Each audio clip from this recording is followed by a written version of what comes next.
എല്ലാവർക്കും നമസ്തേ.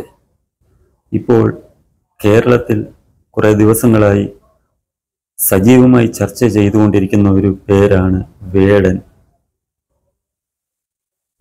വേടൻ ആരാണ്? വേടൻ ഒരു റാപ്പ് സംഗീതമായി നടക്കുന്ന ഒരു ചെറുപ്പക്കാരൻ. എന്താണ് ഇതിൻ്റെ ഒരു ഈ സജീവമായി ചർച്ചയാകാൻ കാരണം? അതാണ് നമ്മൾ ചിന്തിക്കേണ്ടത്. നമ്മുടെ കേരളത്തിൽ അല്ലെ രാജ്യത്ത്, ലോകത്ത് എത്രയോ റാപ്പ് സംഗീതക്കാരുണ്ട്. അവര് ആരും ചർച്ച ചെയ്യപ്പെടാതെ, അവരെക്കുറിച്ചൊന്നും ചർച്ച ചെയ്യപ്പെടാതെ ഈ വേടനെ മാത്രം ഇങ്ങനെ നമ്മൾ ചർച്ചയിൽ കൊണ്ടുവരാൻ കാരണം എന്താണ്? അതേക്കുറിച്ചാണ് നമ്മൾ ചിന്തിക്കേണ്ടത്. മറ്റ് റാപ്പ് സംഗീതക്കാരെ പോലെയല്ല വേടൻ. വേടൻ തികച്ചും രാജ്യവിരുദ്ധമായിട്ടുള്ള കാര്യങ്ങൾ, അതേപോലെ തന്നെ സമൂഹത്തിൽ ജാതി സ്പർദ്ധ ഉണ്ടാക്കുന്ന രീതിയിലുള്ള പരിപാടികളും ഒക്കെ ആയിട്ടാണ് മുന്നോട്ട് പോകുന്നത്. നമുക്കെല്ലാവരും അറിയാം, നമ്മുടെ കേരളത്തിൽ അല്ലെ ഭാരതത്തിൽ ജാതീയമായിട്ടുള്ള ഉച്ചനീചത്വങ്ങൾ പണ്ടുണ്ടായിരുന്നു, വളരെ വലിയ രീതിയിൽ ഉണ്ടായിരുന്നു. എന്നാൽ ഇന്നത്തെ കാലത്ത് അങ്ങനെയൊരു ജാതീയമായ ഉച്ചനീചത്വങ്ങൾ ഇല്ലാത്ത ഒരു സാഹചര്യമാണ് നമ്മുടെ രാജ്യത്തുള്ളത്, കേരളത്തിലുമുള്ളത്. ഇത് നമ്മുടെ രാഷ്ട്രീയ സാഹചര്യം തന്നെ ഭാരതത്തിലെ മാറ്റി മറിക്കുകയുണ്ടായി. അതായത് അന്ന് കാലത്ത് നമ്മുടെ രാജ്യത്തെ രാഷ്ട്രീയ സാഹചര്യം എന്തായിരുന്നോ അതല്ല ഇന്ന്. ഇന്ന് ഭാരതത്തിൽ ദേശീയ ചിന്തയാണ് ജനങ്ങളിൽ, ഭൂരിപക്ഷം ജനങ്ങളിലും നിലനിൽക്കുന്നത്. ജാതീയമായോ അല്ലെ മതപരമായോ ഉള്ള ചിന്തകൾ മാറി ദേശീയ ബോധം ജനങ്ങളിൽ വളരാൻ തുടങ്ങി. ദേശീയ ബോധം വളരാൻ തുടങ്ങിയതോടുകൂടി ജനങ്ങളുടെ ഉള്ളിൽ നിന്ന് ജാതി ചിന്തകൾ ഒഴിഞ്ഞുപോയിക്കൊണ്ടിരിക്കുകയാണ്. ഈ ജാതീയതയെ അടിസ്ഥാനമാക്കി, അല്ലെങ്കിൽ രാജ്യത്തെ ഹിന്ദു ജനതയുടെ ആ ഒരു തരം തിരിച്ച് നിന്ന സമയത്തുണ്ടായിരുന്ന ആ സാഹചര്യം മുതലെടുത്ത് രാജ്യത്ത് വളർന്നു വന്നുകൊണ്ടിരുന്ന രാഷ്ട്രീയ പാർട്ടികൾ, അല്ലെങ്കിൽ രാജ്യം ഭരിച്ചുകൊണ്ടിരുന്ന രാഷ്ട്രീയ പാർട്ടികൾക്ക് ഇത് ഒരു വലിയ തിരിച്ചടിയാണ് ഉണ്ടാക്കിയത്.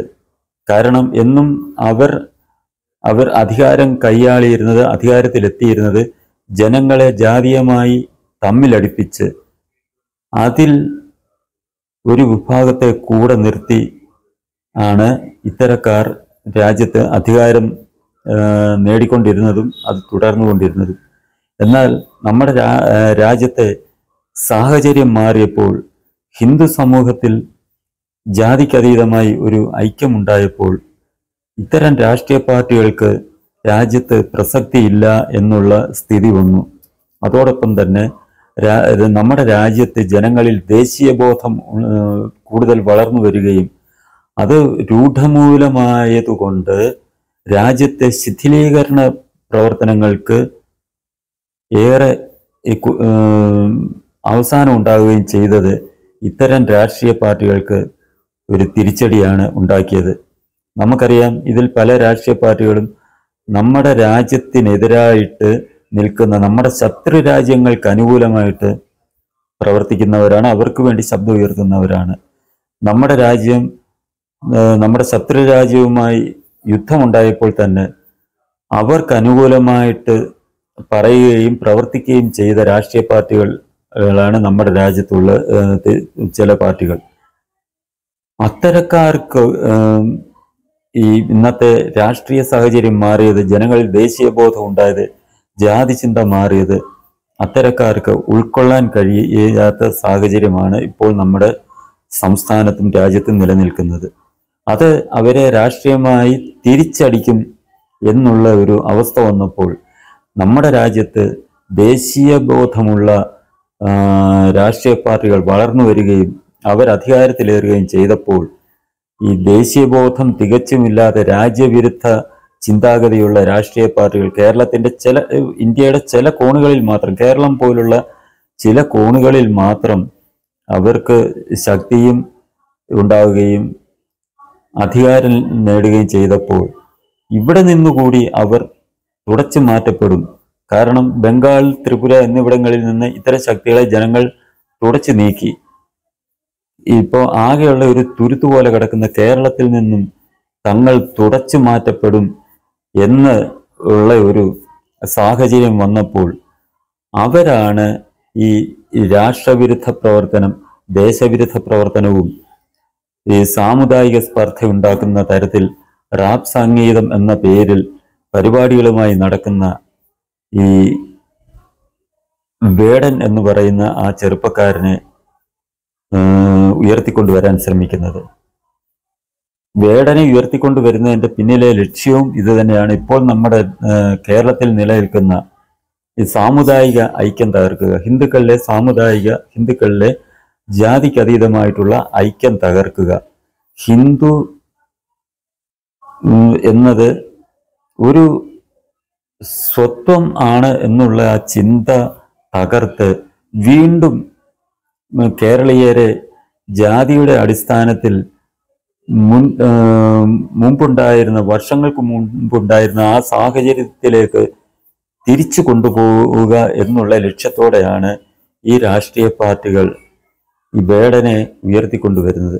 വേടന്റെ പരിപാടികൾ നമ്മൾ കണ്ടാൽ അറിയാം, അതിൽ ജാതി സ്പർദ്ധ വളർത്തുന്ന രീതിയിൽ ഉള്ള വാക്കുകളാണ് അയാൾ ഉപയോഗിക്കുന്നത്. അതേപോലെ തന്നെ ഈ SDPI പോലുള്ള പാർട്ടികൾ, ജമാഅത്ത് പോലുള്ള പാർട്ടികൾ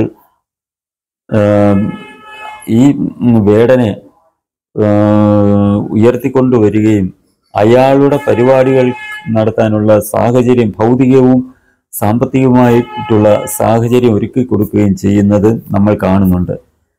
പല പരിപാടിയിലും കാണുന്നുണ്ട്. ലോകം മൊത്തം ഈ അറബി രാഷ്ട്രങ്ങൾ പോലും നിരോധിച്ച പരിപാടിയാണ് ഹമാസിനെ പിന്തുണയ്ക്കുന്ന ആ ഒരു പ്രകടനങ്ങൾ. എന്നാൽ ഈ ജമാഅത്തെ ഇസ്ലാമി, SDPI പോലെയുള്ള സംഘടനകൾ പരോക്ഷമായി, പിന്നെ അവർ പ്രത്യക്ഷമായി ഈ വേടൻ എന്ന ചെറുപ്പക്കാരനെ കൊണ്ടു നടക്കുന്നില്ലെങ്കിലും പരോക്ഷമായി വേണ്ട സൗകര്യങ്ങളും സഹായങ്ങളും ചെയ്തു കൊടുത്ത് ഹമാസിൻ്റെയും അതേപോലുള്ള തീവ്രവാദ പ്രസ്ഥാനങ്ങളുടെയും ആശയങ്ങൾ പ്രചരിപ്പിക്കാനും അവരുടെ പതാകകൾ ഉയർത്തിപ്പിടിച്ചുകൊണ്ട് നമ്മുടെ രാജ്യത്ത് ഒരു ഭീകരവാദികളെ പിന്തുണയ്ക്കുന്ന ഒരു മനോഭാവം ജനങ്ങളിൽ വളർത്തുന്നതിനും വേണ്ടി ഉള്ള പരിപാടികളാണ് പലയിടത്തും നടന്നുകൊണ്ടിരിക്കുന്നത്. അതിന് ഹൈന്ദവ ക്ഷേത്രങ്ങളെ പോലും ദുരുപയോഗം ചെയ്യുകയാണ് ഈ കേരളത്തിൽ പല ഭാഗങ്ങളിലും ഈ വേടനും അതിൻ്റെ സംഘാടകരും. നമുക്ക് തന്നെ അറിയാം, നമ്മുടെ ഹൈന്ദവ ക്ഷേത്രങ്ങൾ പലതും ഈ സർക്കാർ ക്ഷേത്രങ്ങളായതിനാൽ അവിടെ ഭരിക്കുന്നത് CPM ആണ്. CPM എന്നും ക്ഷേത്രങ്ങൾക്കെതിരാണ്, ഹിന്ദു സമൂഹത്തിനെതിരാണ്, ഹിന്ദു സംസ്കാരത്തിനെതിരാണ്. അവരുടെ നയം തന്നെ ഒരു ക്ഷേത്രം തകർന്നാൽ അത്രയും അന്ധവിശ്വാസം അല്ലെന്നുണ്ടെങ്കിൽ ഹിന്ദുത്വം ഇല്ലാതാകും എന്നാണ് അവരുടെ നയം തന്നെ. അങ്ങനെയുള്ളവരാണ് മിക്ക ക്ഷേത്രങ്ങളും ഭരിക്കുന്നത്. അതായത് മഹാക്ഷേത്രങ്ങളെല്ലാം ദേവസ്വം ബോർഡിൻ്റെയാണ്, സർക്കാരിൻ്റെതാണ്. അവിടെ അതിൻ്റെ ഭരണസമിതിയിൽ കൊണ്ടുവരുന്ന ദേവസ്വം ബോർഡിൻ്റെ അധ്യക്ഷനാകട്ടെ അതിലെ അംഗങ്ങളാകട്ടെ എല്ലാം കമ്മ്യൂണിസ്റ്റുകാർ, CPMകാരാണ്, അല്ലെങ്കിൽ അവരോടൊപ്പം നിൽക്കുന്ന കക്ഷികളാണ്. അവരുടെ ലക്ഷ്യം തന്നെ ഈ ക്ഷേത്രങ്ങളെ അതിൻ്റെ ശക്തി ക്ഷയിപ്പിക്കുക, ക്ഷേത്രങ്ങൾ തകർക്കുക എന്നുള്ളതാണ്. അത്തരം ക്ഷേത്രങ്ങളിൽ ഈ വേടനെ കൊണ്ടുവന്ന് പരിപാടി അവതരിപ്പിക്കുക, രാജ്യത്തിനെതിരായിട്ടുള്ള പരിപാടി നടത്തുക, ഹിന്ദുക്കൾ ജാതീയത വളർത്തുന്നതിനുള്ള ഒരുക്കി കൊടുക്കുക, ക്ഷേത്രങ്ങൾ വേദിയാക്കി കൊടുക്കുക, ഇന്ത്യയുടെ പ്രധാനമന്ത്രിയെ അധിക്ഷേപിച്ചുകൊണ്ട് പരിപാടികൾ നടത്തുക. ഇതൊക്കെയാണ് വേടനെ കൊണ്ട് ഇത്തരം പ്രതിലോമ ശക്തികൾ ചെയ്യിച്ചുകൊണ്ടിരിക്കുന്നത്. ഇതിനെതിരെ ആരെങ്കിലും പ്രതികരിച്ചാൽ എന്താണ് ചെയ്യുന്നത്? ഉടനെ ഭീഷണിയാണ്. ഇതിനെ ആരെങ്കിലും എതിർത്താൽ ഇയാൾക്ക് പരിപാടി നടത്താൻ ദേവസ്വം ബോർഡിന്റെ ക്ഷേത്രങ്ങൾ അനുമതി നൽകിയില്ലെന്നുണ്ടെങ്കിൽ അവർക്കെതിരെ എന്താണ് പറയുന്നത്, പട്ടികജാതി പീഡന നിയമപ്രകാരം കേസെടുത്ത് അകത്താക്കും എന്നുള്ള ഭീഷണിയാണ് ഇവര് ഈ CPM-കാര്, ഈ ക്ഷേത്രവിരുദ്ധരായിട്ടുള്ളവർ CPM-കാര് ഉയർത്തിക്കൊണ്ടിരിക്കുന്നത്. അതിന് അവരുടെ പല ഘടകങ്ങൾ ഉണ്ട്. ഈ CPM-ന് പട്ടികജാതി ക്ഷേമ സമിതി എന്നൊക്കെയുള്ളത്. അതിന്റെ ഒരു നേതാവിന്റെ ഫേസ്ബുക്ക് പോസ്റ്റ് കണ്ടതുകൊണ്ടാണ് ഞാനിങ്ങനെ പറയുന്നത്. വേടന് ഇങ്ങനെ അനുമതി നിഷേധിച്ചാൽ അവരെ അട്രോസിറ്റി ആക്ട് പ്രകാരം അകത്താക്കുമെന്നാണ് അയാളുടെ ഭീഷണി. ഈ PKSന്റെ ഒരു പ്രധാന നേതാവ് തന്നെയാണ് ഈ ഒരു ഭീഷണി മുഴക്കിയിരിക്കുന്നത്. അങ്ങനെ ഈ വേടന്റെ രാജ്യവിരുദ്ധ പ്രവർത്തനത്തെയോ ഹിന്ദു സമൂഹത്തിനെ ജാതി സ്പർദ്ധയിൽ വീണ്ടും അസ്വസ്ഥമാക്കുക, അല്ലെന്നുണ്ടെങ്കിൽ ജാതീയമായ കലാപം നാട്ടിലുണ്ടാക്കാൻ ശ്രമിക്കുക, ഇതിനെ ആരെങ്കിലും ചെറുക്കാൻ ശ്രമിച്ചാൽ അവർക്കെതിരെ പട്ടികജാതി പീഡന നിയമപ്രകാരം കേസെടുത്ത് അകത്താക്കും എന്നുള്ള ഭീഷണിയാണ് CPM അവരുടെ പോഷക സംഘടനയിൽ കൂടി ഉയർത്തിക്കൊണ്ടിരിക്കുന്നത്. നമുക്കെല്ലാം അറിയാം, നമ്മൾ ആരെങ്കിലും ഒരു കഞ്ചാവ് കേസിൽ ഉൾപ്പെട്ടാൽ എന്താണ് നമ്മുടെ അവസ്ഥ? നമ്മുടെ പേരിൽ കേസാകും, നമ്മളെ അറസ്റ്റ് ചെയ്യും, അതൊക്കെയാണ് സംഭവിക്കുന്നത്. എന്നാൽ ഈ വേടന്റെ കാര്യത്തിൽ എന്താണ് സംഭവിച്ചിരിക്കുന്നത്? വേടനെ കഞ്ചാവുമായിട്ട് അറസ്റ്റ് ചെയ്തു. എന്നാൽ ഈ ജാതീയമായ ആ ഘടകം വെച്ചുകൊണ്ട് ഈ വേടൻ പട്ടികജാതിക്കാരൻ ആണ് എന്നുള്ള ഇത് വെച്ചുകൊണ്ട് അയാൾക്കെതിരെ നടപടിയെടുത്ത ഉദ്യോഗസ്ഥരെ എതിരെയാണ് ശിക്ഷാ നടപടികൾ സ്വീകരിച്ചിരിക്കുന്നത്. അതിൽ നിന്ന് തന്നെ നമ്മൾക്ക് മനസ്സിലാക്കാവുന്നത് എന്താണ്? പട്ടികജാതി വിഭാഗത്തിൽപ്പെട്ട ഒരാളിനെ ഒരു കേസിൽ അറസ്റ്റ് ചെയ്ത, ഒരു കുറ്റത്തിന് അറസ്റ്റ് ചെയ്താൽ അത് വെച്ചിട്ട് അത് ജാതീയമായി മാറ്റിക്കൊണ്ട് അയാൾ ചെയ്ത കുറ്റകൃത്യത്തെ അല്ല അവർ പരിഗണിക്കുന്നത്, അയാളുടെ ജാതി വെച്ചിട്ട് അത്തരം ഒരു ജാതിയിൽപ്പെട്ട ഒരാളിനെ അറസ്റ്റ് ചെയ്തു എന്നുള്ള ഇതില് ഈ പട്ടികജാതി വിഭാഗത്തിൽ ഒരു അസ്വസ്ഥത ഉണ്ടാക്കി അവരെ കൊണ്ട് നാട്ടിൽ കലാപം ഉണ്ടാക്കിക്കുക എന്നുള്ള ഒരു ലക്ഷ്യമാണ് ഈ CPM സർക്കാരും നമ്മുടെ രാജ്യത്ത് ഈ സംസ്ഥാനത്ത് നടത്തിക്കൊണ്ടിരിക്കുന്നത്. ഇത് വളരെ അപകടകരമായ അവസ്ഥയിലേക്കാണ് നമ്മുടെ കേരളത്തെ, നമ്മുടെ സംസ്ഥാനത്തെ നയിച്ചുകൊണ്ടിരിക്കുന്നത്. ഒരു കുറ്റം ചെയ്താൽ അത് ജാതിയോ മതമോ അല്ല അവിടെ പരിഗണിക്കേണ്ടത്, ആ കുറ്റത്തെയാണ്.